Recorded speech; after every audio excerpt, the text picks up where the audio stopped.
Here's Congressman Larry Pressler, Republican candidate for U.S. Senate. Congressman Pressler, could you tell us why you co-sponsored the Older Americans Act? Well, the Older Americans Act is very important in South Dakota rural areas and small towns. The Older Americans Act provides for our senior citizen centers, for some of the hot meal programs, for some of the volunteer RSVP programs, and some transportation. Actually, this program saves money because it allows our senior citizens to live in their own homes longer by giving some supportive services, some transportation, some visiting nurses. Our senior citizens can be independent and support themselves longer, and actually it saves money. Also, it provides a greater dignity for our senior citizens.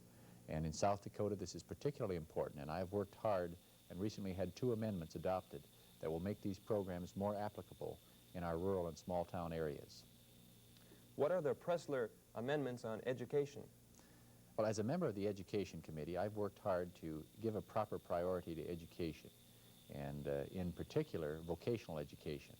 Now, I believe in a marriage of the humanities and the trades, and in our job needs in the next 20 to 30 years, we find that one of the greatest needs will be in the area of skilled and vocational trained people into taxpayers.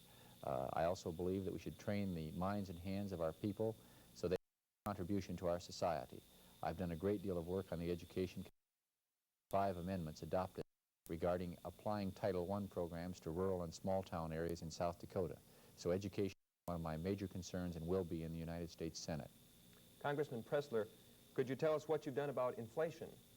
Well, inflation is certainly one of our leading problems, and deficit spending by the government causes it. I have raised the issue that we should have a 2% cut in congressional pay. Previously, I moved to have a 10% cut, but that didn't pass, so I tried a 2%. Washington. This would break the current anti-inflation talks. Also, agriculture is very much in need of assistance. We need to gain more currency. We're sending so much through purchase of energy overseas, and we've got to help our families preserve the capability to produce, sell overseas, and gain currencies, and this is very much related to inflation. Also, I do not like the way agriculture and small business has been blamed for inflation. Congressman Pressler, why have you voted so consistently against foreign military aid? Well, I believe very strongly that we should have a strong national defense. Having served in the Army in Vietnam, lived abroad as a road countries, I became convinced that the American middle-class taxpayer is being used and made a fool of frequently in some of our foreign military aid programs.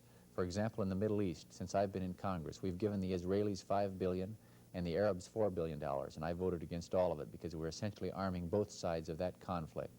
I think we should spend more of that money here at home on rebuilding our agricultural sector, on tax credits to develop small business and to develop jobs, on senior citizen programs to assist some of our elderly, on good education programs, and that includes vocational education, something that I have been a champion of. There are so many needs, and also just in plain tax relief for our middle-class families who are sending their own children to college and to vocational school and serving our country so well. You know, in the early 1960s, there was a tax cut for the middle class, and it resulted in more revenue for the Treasury because of increased business stimulation through increased revenue. And I think we've got to think about that. If we put too much paperwork and bureaucracy and taxes on our middle-class people, we're going to end up with less productivity.